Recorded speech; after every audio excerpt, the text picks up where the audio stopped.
sama ne wacho ni gimokwongo sama jarit mar Ong'ondo wacho ni nobedo e toke. To ne en kod driver mano bedo godo mbele. Bende nitiere chik mawacho ni nikech samoro kaka wan jofwambo iwacho ni kochopo kama koro en tho gi kuo tireso ngimani. Kochopo sama koro jatendi ni kama tek. Bende oyieni timo gimoro amora mopogore gi in nindo piny nikech koro ngima ma jatendi ema ni kama. Na wacho ni instinct. Kabunde oywak.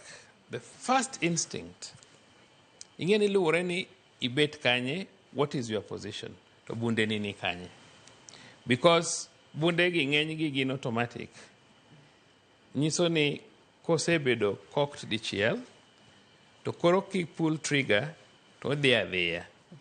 So ken kata bunde moting'o 15 rounds, onya goyi to go ng'ani to go ng'acha.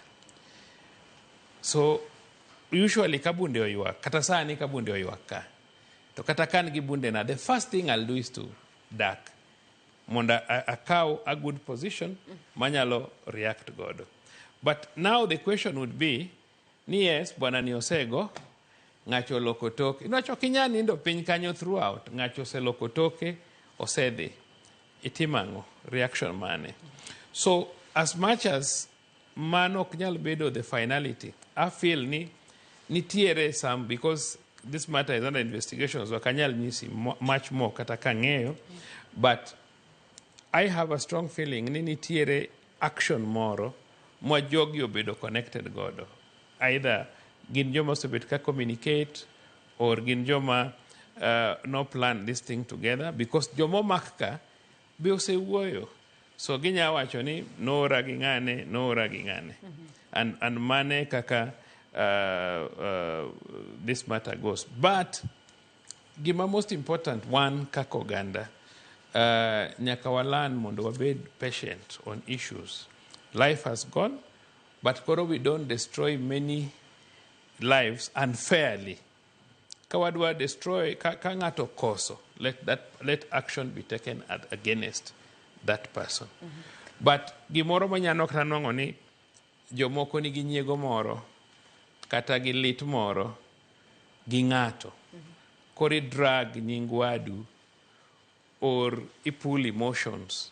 Kata mana in ng'ama timo mano, itimo makosa. And Nyasaye mane polo ok nya ng'wono ni.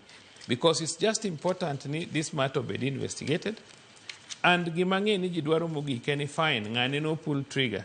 But who was behind it? Ng'ano manen behind negni.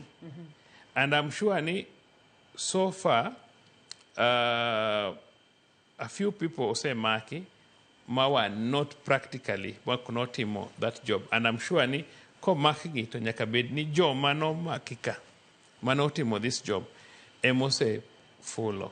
Ni ng'ama kama gi ng'ama kama was involved.